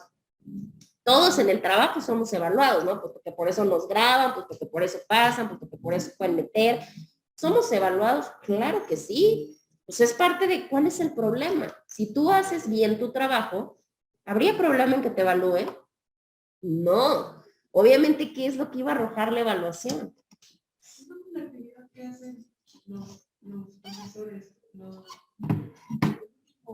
viernes de mes. No, ay no, sí, qué coraje. El consejo técnico, ¿no? El consejo técnico pues se supone que es como para debatir estrategias educativas, estrategias de aprendizaje, para que comentemos nuestras experiencias, a ver, maestro, cómo, ¿no? ¿Qué vamos a hacer ahorita en la cuestión pandémica? ¿Cómo vamos a generar nuestra praxis docente? O sea, es como para generar todo este consenso de ideas y de estrategias que puedan ayudar a la educación. Ese es como el propósito. Un viernes, imagínense, hay que hacer cuentas, imagínense cada viernes de cada mes, o sea, ¿cuánto no se reduce? Porque son horas, recordemos que tenemos todo un bloque de 8 de la mañana a 1, pónganlo ustedes. ¿Cuánto es? Y que es un horario, digo, la realidad es que a mí se me hace un horario liviano, ¿no? O sea, no hay como mayor situación. Yo lo viví en algún momento, yo conozco, de hecho, tengo familiares que trabajan ahí. Decían en algún momento, yo escuché, a mí me tocó escuchar esa queja muy importante. Decían, es que a mí no me parece que haya profesionistas de otras áreas que se quieran involucrar en la educación media superior. Y yo como, ¿por qué no? ¿Por qué razón? Porque recordemos que un maestro egresado de la normal superior, pues obviamente llevan un tronco común, por decirlo de alguna forma. Pero si estos maestros que llevan matemáticas, español, geografía y se especializan a veces en un área, los mandan a un bachillerato en el cual tú vas a dar estructura socioeconómica de México, tú que sabes de estructura socioeconómica de México, o vas a dar, no sé, algo vinculado con la salud, o la cuestión de una introducción al derecho. A mí me tocó, yo tuve estudiantes que, ¿y qué viste, no? Ah, yo llevé introducción al derecho, ay, qué padre. Una de cosas y barbaridades. O sea, pues es que así me dijo mi maestro, ¿no? Y así como, ¿y tu maestro qué, no? Es abogado, no, no es abogado, pues de la normal. Ese es el problema. Ellos se molestan muchísimo. Es más, si ustedes hicieran, yo estaba en proyecto de hacerlo, les digo que hasta me ofrecieron una plaza, dije, era de primaria, dije, no me creo. Me ofrecían, decían, bueno, por tu nivel de estudio, te tocaría bachillerato, porque van subiendo, ¿no? Y ellos se molestan muchísimo, porque dicen que los profesionales de otras áreas no tenemos por qué vincularnos con la cuestión educativa. Dicen, perdón, pero resulta que ellos en muchas de las ocasiones, cuando vino toda esta reforma educativa, se les quería obligar, pero luego ya no se volvió educación, ya se obligación, sino motivación, de una capacitación. O sea, hay muchos de ellos que salen de la normal superior y pasan años sin tener actualizaciones. Y eso es grave, eso es muy grave. Porque imagínense, nosotros, que somos profesionistas y que tenemos un área determinada de trabajo, aún así al impartir docencia, es sí o sí actualizarte. Sí o sí tomar diplomados, cursos, todo lo que se te ocurra. Porque es parte de un requisito que te exigen las instituciones. Entonces, a ver, si me lo exigen a nivel universitario, ¿por qué no exigirlo a nivel primaria o secundaria? Que es cuando están apenas creciendo y desarrollando todas las capacidades. La realidad es que quedan mucho de ver. Pero, sin embargo, pues se vuelve un sector intocable. ¿Me explico? ¿Por qué intocable? Lo tuvimos. Un presidente se tuvo que echar para atrás en una cuestión de reforma educativa que estaba bien solicitada, porque no se les estaba pidiendo algo, excelso, o se les estaba bajando el salario, jamás en la vida. Y aún así dijeron, bueno, pues no importa, la evaluación va a ser así como, no un requisito de permanencia, va a ser como un referente, ¿no? O sea, ¿qué quiere decir? Que si tú presentas tu evaluación, no te preocupes, la repruebas, no pasa nada, nada más para que observes tus errores y los compongas, nada más. Dicen, ¿no? Entonces, ¿qué pasa? Pues ahí nos damos cuenta el poder que pueden tener cierto grupo o ciertos grupos de interés en el país. Comentaba su compañera, eso por mencionarles uno que se me hace uno muy ejemplificativo, hay muchos, comentaba su compañera hace rato, la cuestión empresarial, pero por supuesto, y sobre todo los empresarios o la cuestión empresarial extranjera. Es bien sabido que México ha donado, regalado territorio o terrenos, ¿no? ¿Para qué? Pues obviamente para que las empresas vengan, inviertan, generen y demás, ¿no? Y es una parte de qué? Se les han condonado impuestos. ¿Para qué? Para lo mismo, para que ahí están los empresarios, ahí están. ¿Se hace? Pues sí se hace. Para fortuna o para desgracia, pues ahí tenemos varios sectores ya muy proliferados con empresas extranjeras. Ya lo vimos. Gasolina, petróleos en general, luz, agua, y como ustedes quieran verlo, hay mucho. Sí hay grupo de interés, pues sí, la verdad es que sí. Hoy por hoy sabemos, ejemplo en Puebla, este grupo de interés siempre se ha dado por apoyar uno a otro y otro al otro. Ejemplo, el Partido de Acción Nacional básicamente es de apoyo a empresarios y los empresarios de apoyo a este partido. Eso es bien sabido. ¿Hay grupo de interés? Sí, hay grupo de interés. ¿Se ven favorecidos? Sí. ¿Eso pega para que no se logre una democratización? Sí. Digo, es como parte de un caminito, ¿no? Como un efecto dominó. Bueno. Y también la última parte, que también es un obstáculo, es que precisamente de alguna forma modifica y también de alguna manera frena la cuestión de la agenda pública, ¿sí?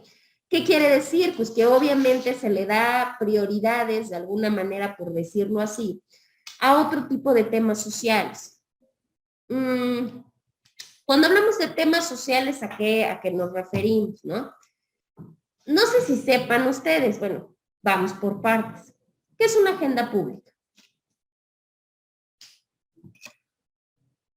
Así que entendemos, ¿o qué recuerdan? Ya vieron, creo que administración, ¿no? O administrativo. Ajá, ¿a qué se refiere la agenda? Todos los planes que están, los programas que se, Ok. que se listan para atacar ciertos sectores. Ok, programas que se hacen para atacar sectores, sí, claro. Resulta que tenemos dos, ¿sí? Hagan de cuenta, 100 palabras sencillas. Tenemos una agenda sistémica y tenemos una agenda pública, gubernamental o estatal, como le quieran llamar. Resulta que la sistémica son todas estas partes reales, estas necesidades reales que tiene la sociedad, que desafortunadamente solamente las conocemos quienes las tenemos, ¿no? O sea, el político, pues sí, o sea, ¿qué vas a ver de pobreza si él vive en la vista, verdad? Pues no, un ejemplo. Entonces, ¿qué pasa? Resulta que esta sistémica son todas las necesidades de todos los sectores, ¿sí? Pero resulta que esto no sirve, porque al final de cuentas solamente se queda ahí. Lo que se necesita es que de esa agenda sistémica lo podamos llevar a la agenda pública, ¿sí? A lo que sí se va a hacer, ¿no? A lo que el sujeto en el poder sí cree que se deba de hacer. Ejemplo, resulta que yo acá tengo 50 problemas, salud, educación, seguridad, ¿no? Pero resulta que yo digo, pues yo creo que para mí lo más importante y trascendente es como el apoyo al deporte. ¡Fum! Programa, política pública de promoción al deporte. ¿No? O resulta que sí, la verdad es que el problema de inseguridad es muy fuerte. ¡Pum! Así lo hace. Bueno. Pues resulta que en muchas de las ocasiones es muy difícil, porque eso depende mucho, pues obviamente, de los operadores gubernamentales. Entonces, ¿qué pasa? Este corporativismo del que hemos venido platicando, este corporativismo tradicional que pone obstáculos en el país, pues precisamente limita el cómo se hace la agenda pública, porque precisamente se les da prioridades a los temas que me presentan estos grupos de interés. ¿Sí? Entonces decimos, ay, caray, como que pues yo creería que esto es importante, pero resulta que ya me están exigiendo este grupo de interesados. Entonces, ¿qué hago? Como todo esto va a requerir recursos, ¿qué es lo que hago? No puedo hacer todo. Tengo que seleccionar cuáles sí y cuáles no. Y resulta que los que se van para el sí son los que tengan mayor presión. Y la presión, la mayoría de ocasiones, la ponen los grupos de interés. ¿Sí? ¿Esto distorsiona? Pues claro que sí. Porque para mí sería un serio problema la cuestión de pobreza, de que hay mucha gente en estado de calle. Así, pero eso yo sé que es un problema. Pero como ellos no pertenecen a ningún grupo de interés, no tienen absolutamente nada que ver, no me sirven para la cuestión política, los abandono y los dejo ahí. ¿Sí? Como estos, digo, hay varios grupos, hay varios grupos complejos, ¿no? Hasta algún momento llegó a ser, por ejemplo, la cuestión de la mujer.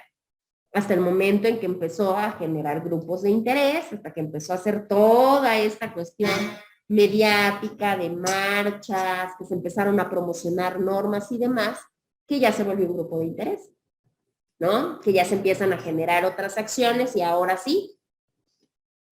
Es más, ahí está, no nos vamos tan lejos. Ahí tenemos el asunto reciente de esta chica que la privaron de la vida. Devani, ¿no? Bueno, ahí está el grupo de interés, ¿no? Pertenece a un sector. ¿A cuál sector? Mujeres. Pues en automático hay presión, por supuesto que sí. ¿Por qué? Porque está en ese grupo de interés. Y yo probablemente decía, pero como ella hay 50 casos, hay 100 casos, hay 1000 casos, no sé cuántos hay no hay que miedo, ni quiero saber cuántos hay en Nuevo León. Pero al final de cuentas, ¿qué quiere decir? Muchos de ellos, pues eran de los cuerpos o de los cadáveres que encontraron, eran de familias muy pobres. ¿Hubo presión? No, pero sí. Entonces, ¿qué pasa? Pues ya como gobierno del Estado, pues como que ya no me queda de otra, ¿verdad? O sea, imagínense, no debería de ser así, porque así debería ser para las otras, no sé, las personas que ustedes se imaginen, porque nada más una persona. Ah, pues porque resulta que esto sí. Y pueden decir, pero ¿por qué grupo de interés? Si son mujeres, las otras también. Ah, pero resulta que hay involucrados otros grupos de interés. ¿Cuáles? Los medios de comunicación. Y hoy por hoy, desafortunado o afortunadamente, pues ¿qué dicen? Pues que los medios de comunicación son el cuarto poder del Estado. Si un caso se va a medios de comunicación, tengan por seguro que se va a escuchar. Pero si no, puede haber un crimen peor o puede haber un delito peor. Pero si no se aúna este interés, definitivamente no se va a hacer nada, desafortunadamente. No debería, pero así es y así funciona, ¿no? Y no nos podemos alejar de lo que es la triste realidad. Y bueno, pues ahí ya lo tenemos. A ver, yo creo que ay, Dios, no, sí se lo sabe. Espérenme. Sí, creo que sí se ve muy chiquito. Uy, así. Bueno, a ver si se ve un poquito más. En este caso, entonces, ¿qué podemos ver? Que en este corporativismo o en este desarrollo del corporativismo en el país, pues claramente hay mucha cuestión de carga peyorativa, por decirlo de alguna forma. Si nos vamos en toda la cuestión del siglo XX, incluido específicamente hasta el 60, hablábamos de cuestiones totalitarias. Es más, hasta hablábamos de cuestiones fascistas, ¿no? Si nos vamos en la cuestión de territorio europeo. Y pueden decir, ¿y qué tenía que ver, no? ¿Y qué tiene que ver Europa con México? Porque precisamente México jaló, ¿no? O sea, como que ya saben que nos encanta copiar a veces lo no tan bueno.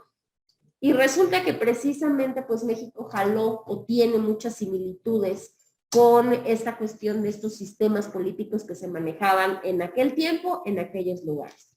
Desde el momento de cómo se desarrollaban hasta el momento en cómo culminaban o en cómo se nacieron de alguna forma. Digo, no podemos hablar de esto si no hablamos del origen propiamente, ¿no? Y en este caso, pues desde el momento en el que sube, ¿no? En el que crece al poder nuestro Partido Nacional Revolucionario en aquel momento, específicamente en el 29, pues en nuestro país pues implementa una cuestión ya específicamente de corporativismo. Pero no solamente eso, porque hasta ahí estaba muy bien todo, pero resulta que aparte de eso se agregan rasgos como el clientelismo y la corrupción. Y bueno, pues ya con esos dos todavía seguimos cargando con ambos, ¿no? Sobre todo con la corrupción, o sea, eso sí no lo podemos negar. Sabemos que este Partido Nacional Revolucionario fue el que se convirtió en el Partido Revolucionario Institucional, ¿no? El que conocemos como el PRI. Y precisamente este partido en especial, cuando hace ese cambio o esa transición, vamos a decirlo así, claramente no solamente fue una transición o un cambio de nombre, porque pues, imagínense, hubiera sido lo más sencillo, sino que precisamente ellos ya tenían como bandera, vamos a decirlo así, la parte de ser dominantemente corporativo. Para que nos demos una idea del tiempo, ¿no? Más o menos. Y en este caso, ¿por qué? Decimos, bueno, ¿por qué corporativo? ¿Por qué esa situación? Ah, porque desde aquel momento ellos ya decían, bueno, sí, nosotros somos corporativos, nosotros vamos a ver qué se origina, qué si aceptamos, qué no queremos, qué está subordinado, qué es lo que vamos a hacer. Ellos manejaban al 100% la cuestión de las elecciones, ¿no? Y creo que es sumamente normal. Y el problema, y decimos, pero ¿cómo las manejaban? No sé si recordarán cuando hablamos de electoral, pero precisamente al principio lo que tenemos actualmente como el Instituto Nacional Electoral no era lo que es ahora. En ese momento estaba 100% subordinado y dependía 100% del partido en turno, que era el único y que era el más grande y que era el más poderoso, entonces como que no tenía otra opción. Entonces, en este momento, pues claramente el propio PRI controló todo desde el momento que nació. Y cuando decimos todo, es todo. Desde una parte de un sector obrero, un sector campesino, una cuestión popular, la sociedad civil en sí estaba controlada por el PRI. En ese momento, pues nuestros antecesores pues no tenían sí tenían una participación social porque también había votaciones, ¿no? Se generaban elecciones. Pero el detalle era que no, pues el detalle era que era limitado, ¿sí? No teníamos la apertura que tenemos en la actualidad. Y sin embargo, pues había como que esas trabas, había como esos límites, ¿para qué? Para que no pasara lo que ha pasado.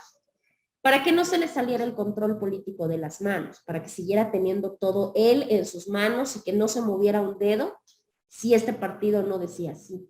Y eso operaba para todo y para todos. Y precisamente, pues, eso logró a que hoy por hoy, y lo pueden hablar hasta con los extranjeros y así tienen, no tienen la idea, es cierto, de que precisamente ellos generaron en este tiempo ese control y que con todas estas conductas básicamente en nuestro país era considerado como antidemocrático, ¿no? Por allá de esos años. En este caso, bueno, pues ya actualmente tenemos otro tipo de conductas, tenemos otro tipo de condiciones que podemos ejercitar. Decimos, bueno, ¿y qué es algo que se hace hoy y no se hacía antes? Ejemplo, ¿no? En ese momento del PRI y del viejo PRI, ¿no? Del PRI poderoso, porque ahorita ya vemos que ya, ¿no? Tenemos una de las cuestiones importantes, la cuestión de debates, ¿no? Actualmente se sigue debatiendo este tipo de cuestiones políticas a nivel académico, para saber si realmente México estaba muy mal en esos años a comparación de ahora. Porque tiene sus cosas positivas y tiene sus cosas negativas. No el hecho de que el PRI haya estado en el poder, eso no, porque no es la cuestión política necesariamente, sino la cuestión corporativista, ¿no? ¿Qué pasaba con el México en esos momentos? ¿Qué pasaba con la economía? ¿Qué pasaba con la cuestión social? ¿Qué pasaba con la globalización? ¿Qué pasaba con todos estos sectores? Y si realmente teníamos un problema grave con la democracia, no. Bueno, todavía sigue siendo parte de una cuestión compleja, por decirlo de alguna forma. Aquí tenemos, bueno, gran parte de las organizaciones que existían, ¿no? Bueno, más bien que existen, porque varias todavía existen. Muchas de estas organizaciones que ya tienen tradición en el país no provienen de estructuras democráticas, ¿eh? Esto sí es importante hablar de esta cuestión original. Ejemplo, los campesinos, los indígenas, los obreros, los empresarios, inclusive hasta los propios profesionales, ¿no? Los propios profesionistas. ¿Por qué decimos que no provienen de estructuras democráticas? Porque precisamente lo veamos por donde lo veamos, claro que tiene líderes. Toda organización tiene líderes. Ejemplo, ¿no? Yo no puedo hablar de que el sindicato, no, pero nosotros somos libres y soberanos y nuestra corporación y viva, porque estoy agregado a algún sindicato. No, pero sabemos que los sindicatos tienen líderes, ¿no? Y que si el líder considera negociar de una manera correcta, adelante.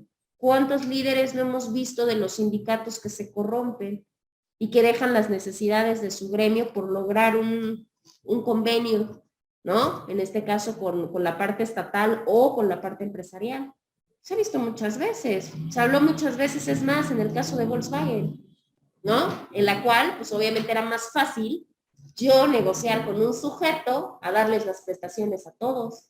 Entonces, ¿qué pasaba? Pues los propios líderes decían, híjole, es que estamos pidiendo el 10%, ¿no? Y agarraron y dicen, sí, pero el 10% de ¿cuántos miles de trabajadores? Eso es muchísimo. 10% es demasiado. ¿Qué es lo que sucedía? Agarraban y los propios empresarios, los propios dirigentes, obviamente alemanes, ¿qué es lo que les decían? ¿Sabes qué? Pues no, o sea, definitivamente no. Yo te ofrezco el 3, no, como no, el 5. Bueno, tú convéncelos que va a ser el 3 para todos y el 5 para ti. O el 10 para ti. Sí, que va a ser el 10 de un sujeto, ¿no? Tengo entendido que, digamos, que si tienen sindicato o digamos que alguna empresa, no nos pueden correr, ¿verdad? Pues, así porque el sindicato sale en su líder. En su defensa. Por eso decimos, hay de líderes a líderes. Hay líderes que sí, hay líderes que definitivamente no, porque también te conviene estar bien con quién, pues con la empresa. Entonces, ¿qué pasa? Pues dices, no, a ver, también debe de haber una relación de tranquilidad, una relación de mediación. Ahora depende, porque también por eso tenemos leyes del trabajo. Si claramente tú cometes una falta que amerite tu despido, pues con la pena, ¿no? O sea, ya ahí el sindicato dice, claro. Ahora, también hay lugares, hay empresas que te obligan a anexarte al sindicato. No te obligan en el sentido, ¿cómo decirlo? O sea, forzoso, ¿no? Sino que te dicen, no, pues agrégate al sindicato, ¿no? Así como voluntariamente a fuerza. Ah, porque no se nos olvide, ahí viene otra de las cosas. Acuérdense que los sindicatos tampoco son de gratis. Entonces, ¿hay o no hay también una corruptela por parte de los propios dirigentes del sindicato? ¿No? Porque es muy importante comentarlo, no por otra cosa, pero a veces las instituciones o nos dan las instituciones como lo que deberían ser. Desgraciadamente, entre lo que debe y lo que es, pues hay una gran diferencia, ¿no? Y ese es el problema. En algunos de los casos, por supuesto, hay cuotas, pues, digo, desconozco. Yo solamente una vez me anexaron a un sindicato, no, la verdad es que no sé, pero sí te cobran cuotas. Sí te cobran cuotas para el sindicato. Entonces, para que ellos te obligan, no porque te quieran proteger, te obligan para que pagues la cuota. Y si no la necesitas, si no es indispensable, no importa, pues de todos modos tienes que pagarla. Así, pero pues llevo 2 años y no he visto como, ¿qué? Todo el sindicato. Ah, pues con la pena tienes que seguir pagando. Por eso luego lo justifican mucho con las cenas de, no sé, de Año Nuevo, dependiendo del sector de trabajo y cosas de ese nivel. Pero hay de todo, digo, hay buenos, hay malos, como todo en la vida. Desgraciadamente muchos sindicatos pues sí se han comprometido y se han dejado ahí también como corromper por esa parte. Vamos a dejarlo hasta ahí, vamos a dejar la clase hasta ahí. Y les voy a pedir que realicen su semana 1, por favor. Aquí está. Su semana 1. En la semana 1 vienen un par de actividades, ¿sí? Ahorita les digo. Viene la definición y concepto, ya saben, solamente busquen definición, una definición dos definiciones por autor, del autor que les guste, que se les haga más sencillo, y estructuren un concepto personal, nada más para dejar sentado lo que es el derecho corporativo otra vez. Y de ahí van a tener una lectura. Esa lectura es una lectura que nos habla acerca de este contexto político mexicano actual, ¿no? Hemos visto la trayectoria, pues bueno, cómo estamos parados ahorita. ¿Qué es lo que van a hacer? Pues obviamente van a leer ese archivo, van a leer ese documento y van a generar un análisis de la lectura. ¿Qué les pareció? ¿Qué les sirvió? ¿Qué les gustó? ¿Qué es cierto? ¿Qué creen que no? Lo que ustedes quieran. El contenido solamente va a ser una página, no más, ¿sale? Y ya nada más lo platicamos, lo comentamos en la siguiente clase, ¿sale? ¿Hasta que tienen alguna duda o alguna pregunta? ¿Por acá? ¿Por ahí en Zoom? No, Miss. ¿No? Perfecto. Bueno, pues entonces los dejo salir y nos estaríamos escuchando la siguiente semana. No sé si con ustedes tengo la siguiente, porque no, ¿verdad? ¿Sí? Ni sé, porque me las dieron así como a la mera hora. Espérenme. Déjenme ver. Que ni sé, ahorita vine a ver también. Y eso cuando vi a su compañera Carmen, que me dije, espérenme, que no sé ni cuál. No sé, porque tengo procedimiento fiscal y administrativo. ¿De qué acabo el SAT? No creo, porque me dice que son 7. Maribel, Dulce, Mónica, Cassandra, Carla, Verónica, no. Entonces los dejo salir, muchachos. Cuídense mucho y nos estamos escuchando la siguiente semana. Un fuerte abrazo, Miss. Feliz día por el día de mañana. Muchas gracias, Pati. Voy a cerrar acá. Ustedes